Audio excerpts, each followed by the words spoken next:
lot of Saturdays mornings here in this room with them. I know them because of Toastmasters. So you know you're going to get an excellent speech out of this. No pressure. No, but I've known Randy and Susan for many, many years because of Toastmasters.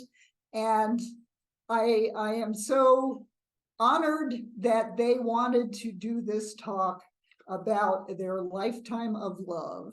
Susan is a scientist, an author, an artist, An engineer. an engineer. Randy is an artist. You were a lumberjack at one point in Yeah. your life. and you also did that work with WIP. Yeah, the waste isolation plant. Yes. And the total quality. Yes. I was a total quality guru. These guys have lived in many different places, gone through many adventures. How many kids do you have? Three. And how many grandkids? Three. Three. So a lifetime of love. They've been married 59 years and counting. And so we are going to hear from Randy and Susan. And by the way, Susan latest book, well, not the anthology, but Yeah. the football book, Football Facts for Females. Or if you can't beat them, join them. And that is why we are calling their talk Goalposts for a Lifetime of Love. I am thrilled to introduce to you Randy and Susan Cooper. Thank you.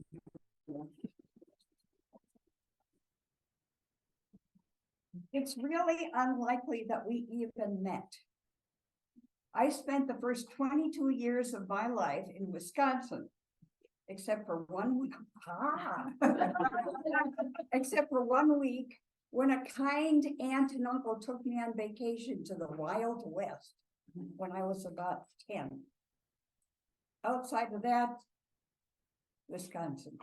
So I know about sausage, beer, cheese, and the Green Bay Packers. When I was a kid, and I hated being a kid because I always wanted to be grown up so I could do the things I wanted to do. I took ballet when I was about 4. I wanted to be a ballerina. Took violin lessons, concert violinist. But the real kicker I found when I got into high school biology from Miss Emma Force. That was it. I wanted to teach biology, but not in high school. And high school then wasn't nearly as weird as high school now. No guns, no shootings. Yeah. You had a totally different background. You might say so. I don't know. I lost count of how many schools I went to. I was an Air Force dependent. Let's leave the brat away. I like the brat. Well, it's accurate, but Okay.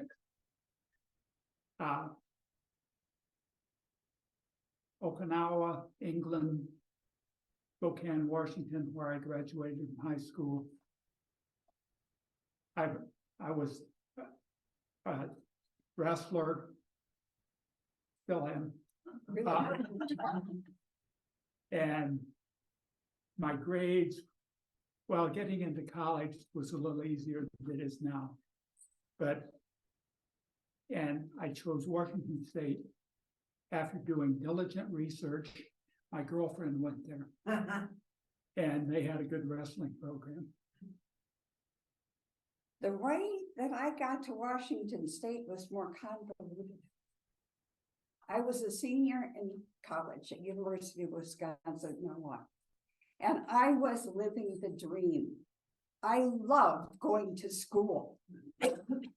One day, the second semester of my senior year, the head of the botany department stopped me in the halls.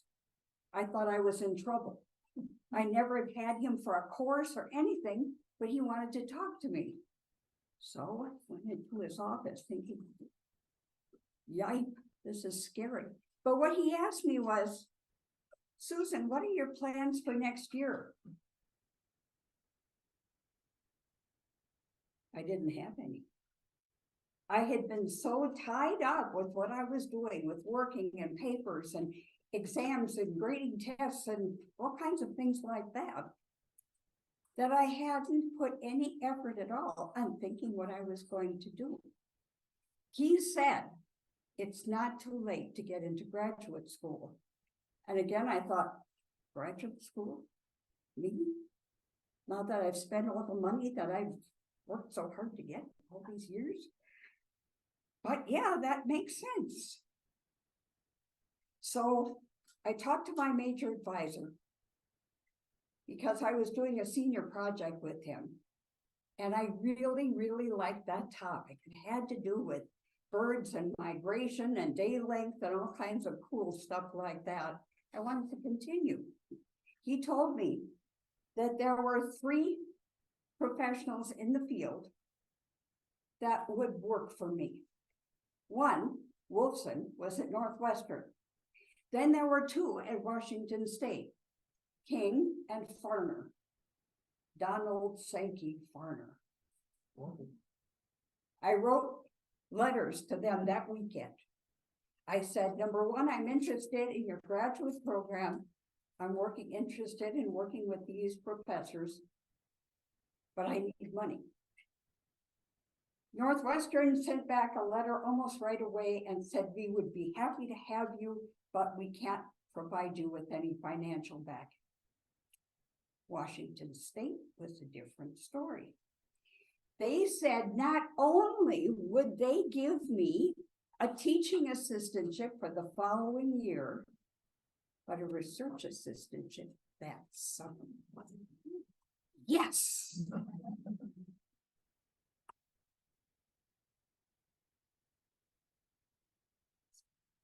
We had a strange situation in that era. The ladies were on one side of the campus and the men were on the other.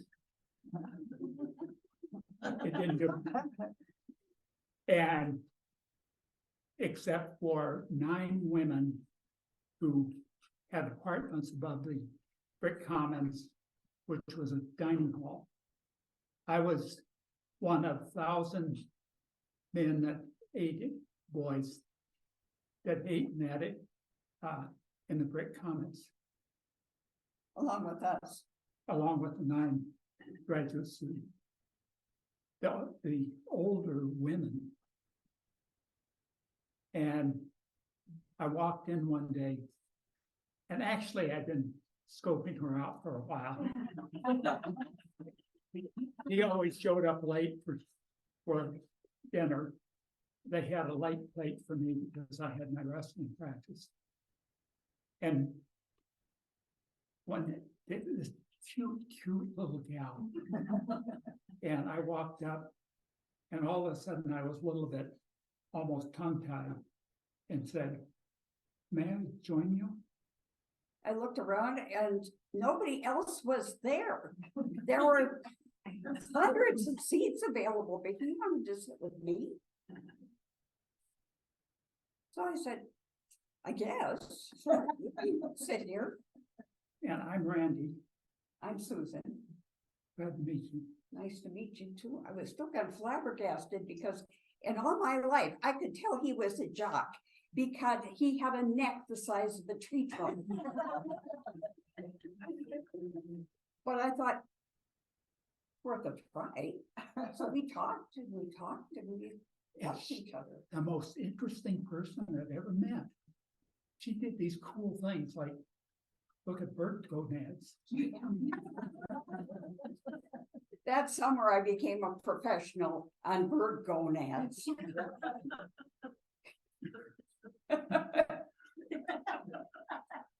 Anyway, we liked each other enough that we started eating together regularly. But nothing really happened until the following year, spring break. Neither one of us could afford to go home. I didn't drive. I had no car, which is consistent. So I was stuck in the brick commons with nothing but vending machines. Randy had a car. Our first date was to Shakey's for pizza. Oh. How many people remember Shakey? Oh, yeah. Wonderful pizza. Our next major breakthrough, and this was a big one. Randy had driven to Seattle with his wrestling team and was driving back. He was supposed to get home about 8 o'clock Sunday evening, but it was a huge blizzard. And coming back from Seattle, is about 250-mile drive. I was the only wrestler that was willing to drive. Nobody else wanted to face it. And it was days before interstates.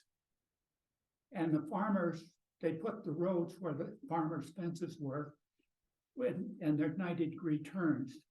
So it was a harrowing drive all the way back. I got back, it was snowing, it blowing, and it was 11 o'clock. And I drove up to Susan's house, and I saw the light on.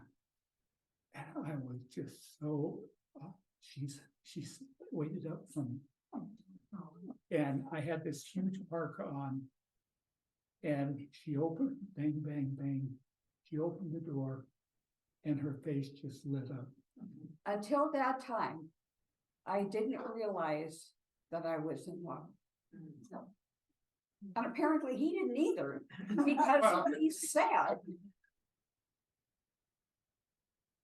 I bet you don't have the guts to marry me. It's kind of a romantic pose. At any rate, we got married June 20th, 1964. Call back to the movie. It's not just the year. The last year they made quarters with no copper sandwich. The year we got married. Yeah. Wow. Wow. The first year was tough. We had a lot of problems. Most of them were trivial, but they still were annoying. But we usually found workarounds. For example,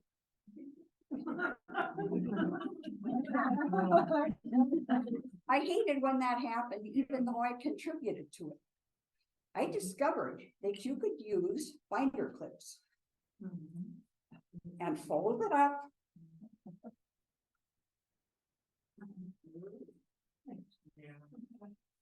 And there was no more arguing or fussing or being unhappy about it. It worked. There was still a problem with clothes on the floor because we didn't know what to do with them. And I believe it was Susan, because she's smarter than I am, bought up the laundry basket. And we put a laundry basket in the closet.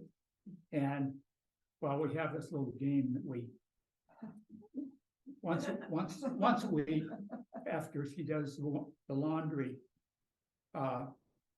we take the new laundry or the dirty clothes, and we throw them into the basket. And one of us wins. She always wins. No. Each week's a lie. But we discovered a lot of things about each other and living with each other. Not yelling at each other. I don't remember ever yelling at each other. No. Trying not to go to bed mad at each other. Because once in a while that does happen. The irritations build. For me, it was being fair. If there was one chocolate chip cookie left, I would break it in half and give him half of it, instead of grabbing it and running into the bedroom under the covers and eating it myself. Hey, that must have been there somewhere. And we both do it now. Yeah. So the golden rule is really important in maintaining a relationship, unless there's a masochist in the house. That wouldn't work. But Do what you would like your partner to do for you. And that works. One thing that Randy has done a lot. I am a hopeless mess when it comes to directions. I can get lost in a large bathroom. I've done it. When I have to go to a new place, he often, to this day, drives me there the day before so that I know how to get there and what it looks like when I do get there, and I am okay.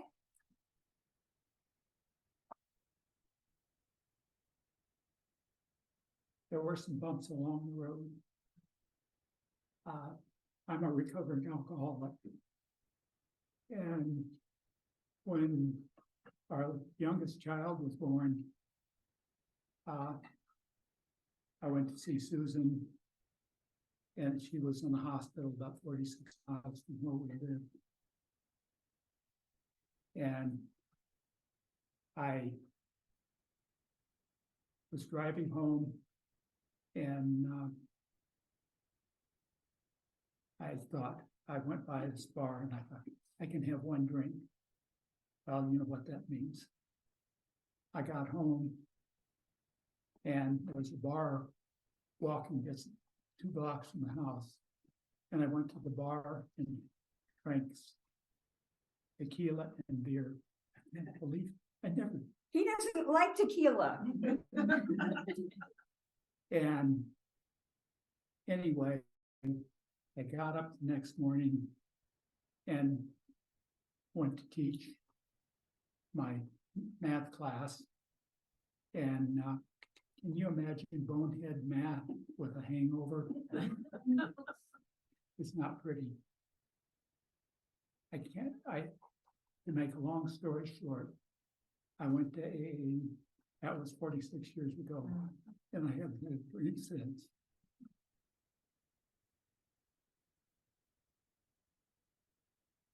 There was another time when our marriage wasn't quite as wonderful as it had been. We'd been married about 30 years by then. And I got to thinking, I know what I can do. When we were going out together, he knew I was a classical music nut, and he would take me to concerts. Aficionado. Aficionado, okay, that sounds much better. He'd even take me to operas, and he learned to like opera. Wow! I thought, if he can do that for me, I'll bet I could learn about football for him. And I did, and this was before the internet, no internet. So I went to the library and I studied and I learned all I could. And I learned enough, I thought I can write a book about this. And that turned into Football Facts for Females, or if you can't beat them, join them. It helped. We like to do things for each other. And sometimes we'll race to see who fixes dinner. And she's winning the race most of the time now. I let you win. I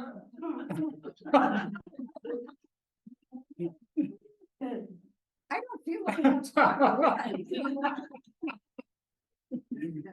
And we like to celebrate. We celebrate a lot of things, and this is very good. Including anniversaries. Yes. There's only been one anniversary in this 59 years that we weren't together, and that was unavoidable. I had to do it from work. And each one's special, but our 50th wedding anniversary, we had a blowout. We had about 150 people. It celebrated the love that we have for each other. And we love each other more than we ever did before. Yeah, our love keeps growing. In fact, we are working on a book, Growing Your Love After Marriage. Is that it? tips for growing your love Yeah. after marriage. Yeah. That's good. But there are some things that have not been fun, but have been absolutely essential. And I'm really glad we took care of those things earlier. And not during COVID times when Randy was diagnosed as having Parkinson's.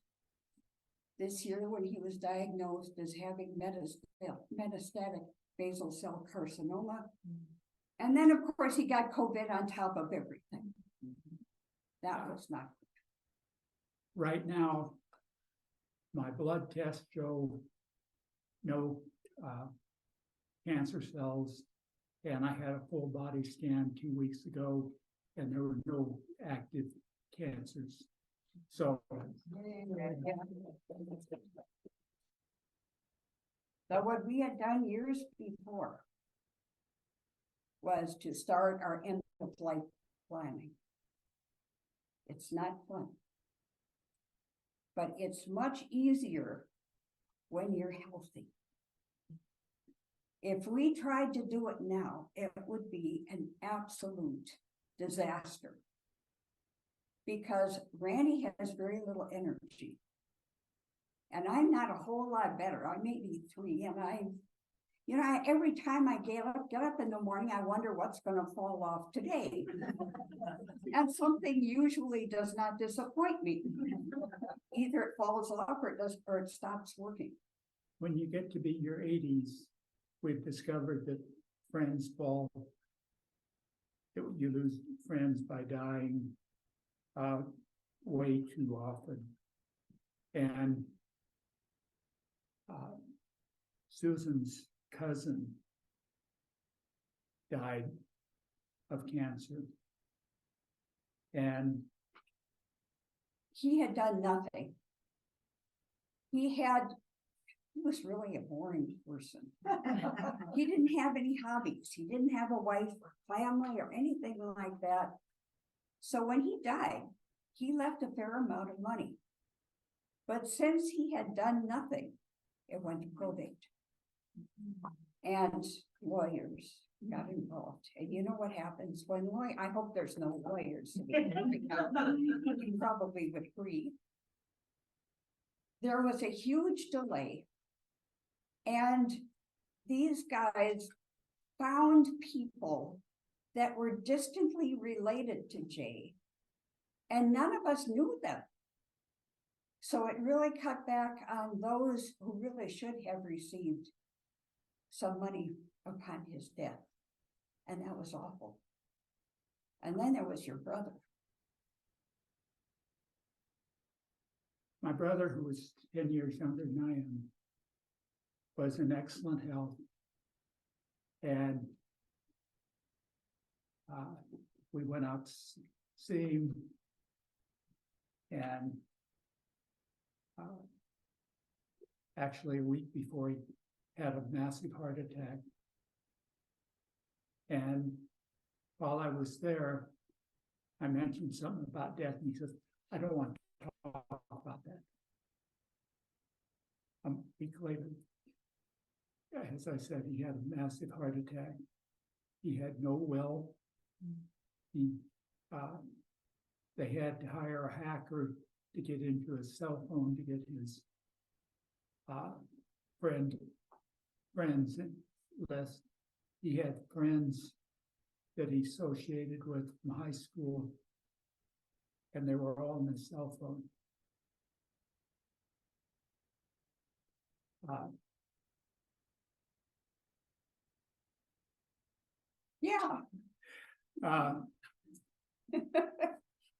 And it was just messy. It was miserable. Because nobody had any idea what he wanted. But one thing, I'm sure he did not intend to have a large funeral or memorial, but my sister and his girlfriend put together a party in a beer garden. with slides, and it was an outdoor venue, and people there were probably a dozen people who gave eulogy and what a wonderful person he was. I felt so, it was a wonderful feeling. It was a wonderful send-off. And then there was my sister, who insisted that we don't have any kind of memorial for her. And I still feel that loss of not being able to say goodbye to Lynn. I learned a long time ago that you need to do something, either a memorial or a funeral. And this is even for pets. At one time, we had to put down our golden retriever because she had pancreatic cancer and was miserable. We explained it to the kids, but we were all really, really upset because she was an absolutely amazing dog. So I put together a service, a memorial service just for our family. And I told the kids about it, when it would be. And we all sat down in the living room on that day and time. And we said a few prayers.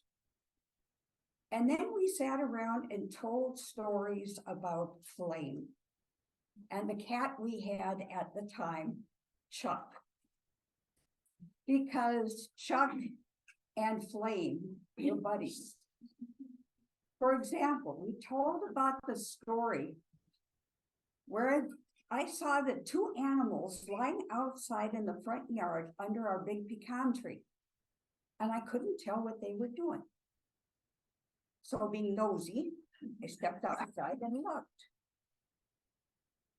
Flame was picking up individual pecans, round ones with really hard shells.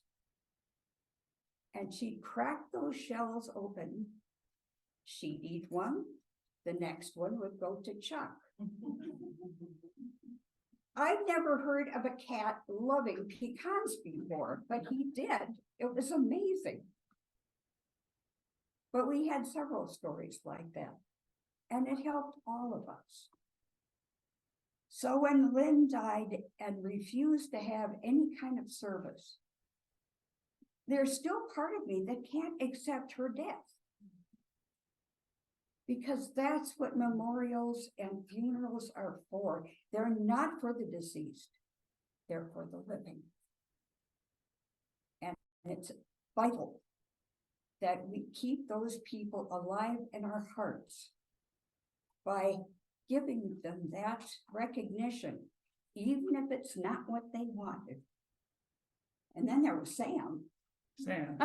Sam was a fellow artist that was in a studio that I was associated with.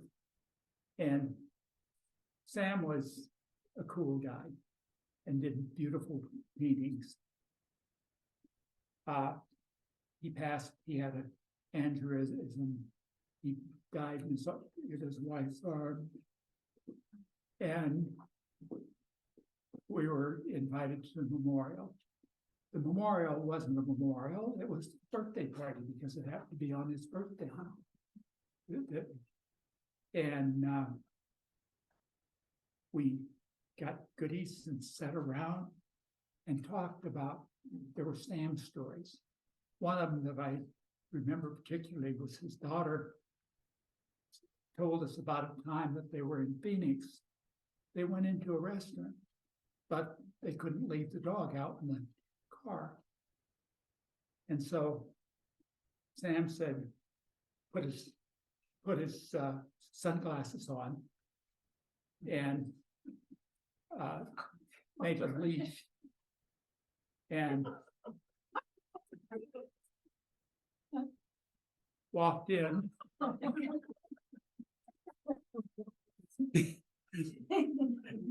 Nobody Nobody asked.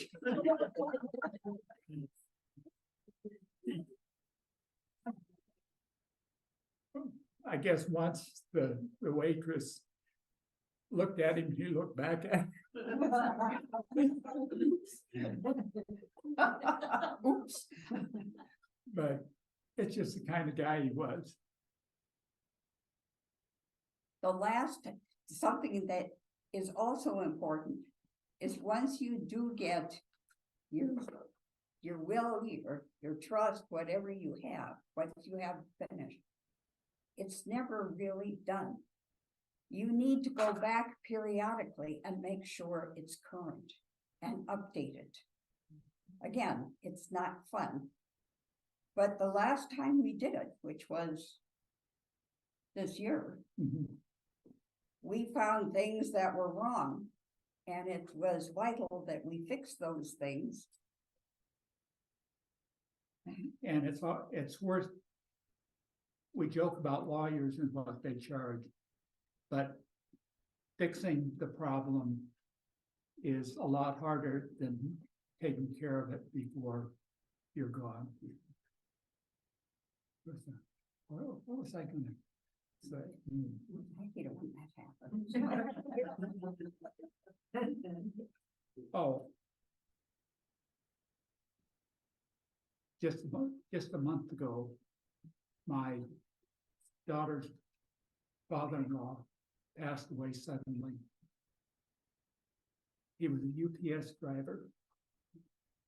He told his kids previously that he bought a cemetery plot.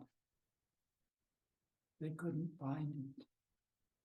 I don't know how that was resolved, but it's one more thing you need to involve a professional. Then my daughter came up to me and she said, "Bear, I'm so glad you and Mom are taking care of your afterlife decisions, because the big mess that my in-laws are in is terrible." We also got some things straightened around that we hadn't done before, like decide if we're going to be buried or cremated. Personally, I don't have a problem with worms, but Randy wanted to be cremated. But we had a house fire a number of years ago, and I find I am terrified of fires. But they have convinced me that I really will be dead once I'm cremated. So, okay. But why do they want to know what I'm going to wear for my own cremation? I don't get that. Why do I have to wear anything? Yeah, maybe a bikini. Yeah. How about these bowling shirts? These bowling shirts, yeah. Only if we go out together.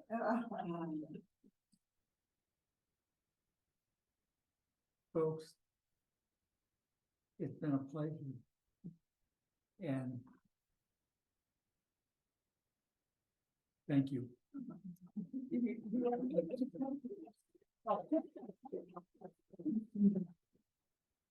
Y'all like to ask any questions? Got any questions or stories to tell? Yes, in the back. Was it scary when you both decided to do this pre-planning? Were you afraid Yes, to do? I was. Why? Because at the time, I felt like I was too young to have to worry about something like that. I was good for another 10, 20, 30, 50, 70 years. Well, maybe not that much. And it's just painful to have to think about you dying and your loved one dying. It hurts. But it's worth the effort.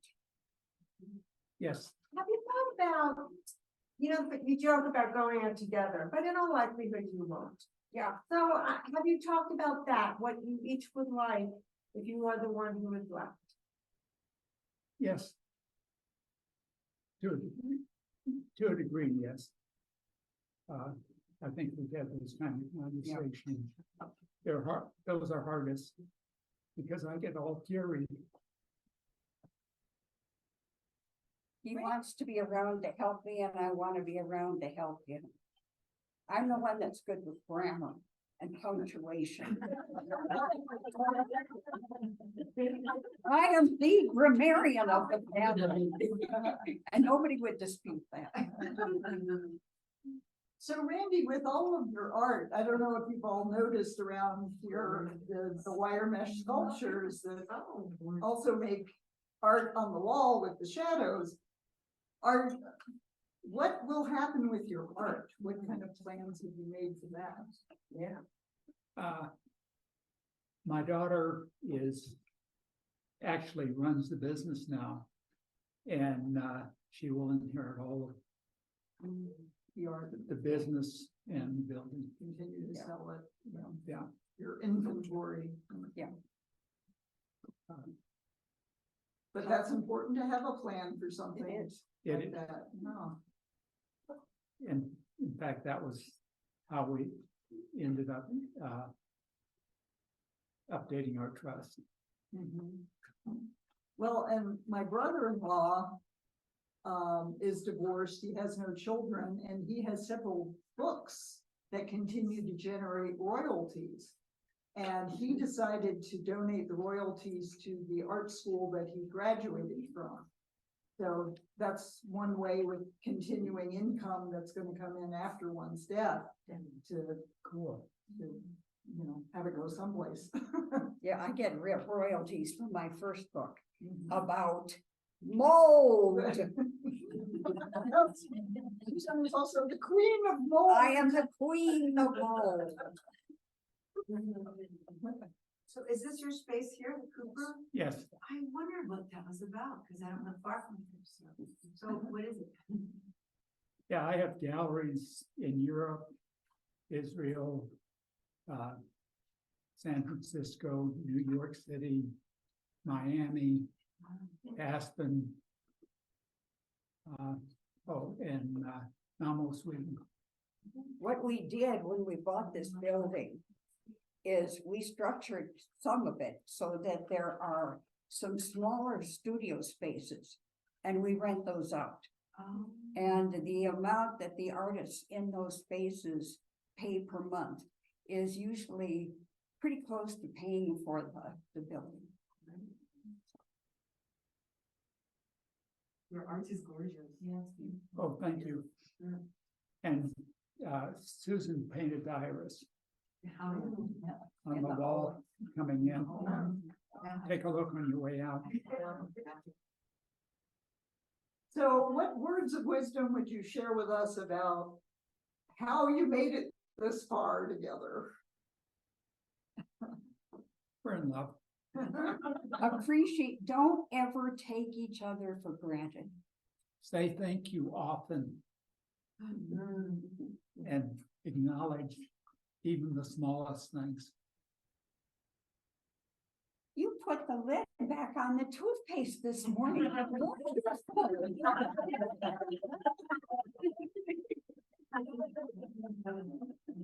And don't lose your sense of humor.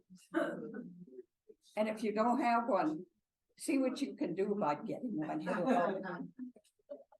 They sell them on Amazon.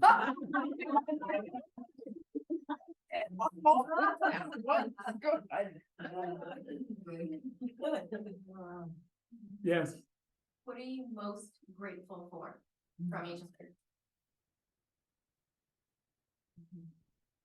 How loving he is all the time. How he always appreciates me.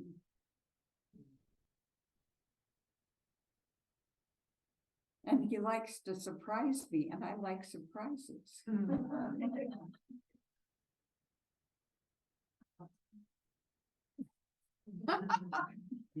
How old were you when you got married? I was 24 and Randy, you were 21? 21, yeah. Yeah, I'm a cradle robber. When we met, I was a first-year graduate student. He was a sophomore. Yeah, And all of you who've gone to college understand that graduate students and sophomores don't associate with each other.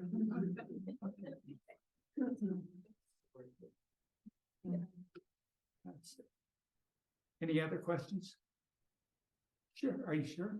One more.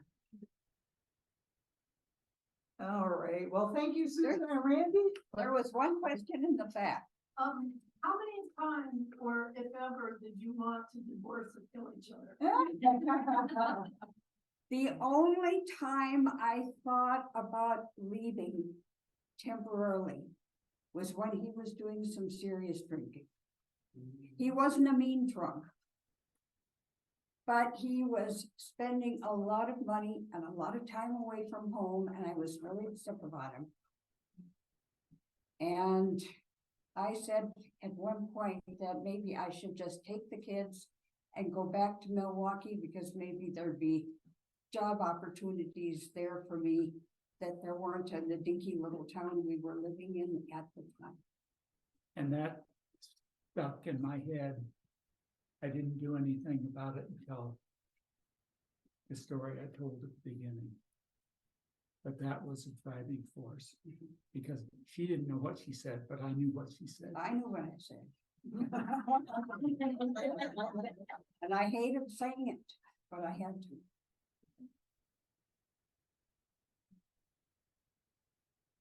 And they have planned ahead, and I worked with them on that. Yes. And that was wonderful. Get a I have a professional. question. Oh, question online, yes. Yeah, this is TK. I was wondering, did you find out anything surprising about each other as you went through the planning process that you didn't either know or that you found unexpected? I don't think so. I was kind of surprised that he was so interested in cremation. Because Oh, okay. I wasn't too sure about the whole cremation thing. Thanks for the house fire we had. Yeah. There was just a lot of reasons why I thought cremation was a better way to go. I guess one of the things is I saw so many cemeteries that were ill-kept, and had gone back to look junky, and I thought it'd be awful to be in the cemetery that nobody cared about. So we've got ours. Columbariums are much cheaper, and it's in the cathedral where we go to church, and we've got spots paid for, and it's just so much slicker. Yeah, just about everything is paid for. Again, thanks to Gail, who walked us through all of this stuff. So,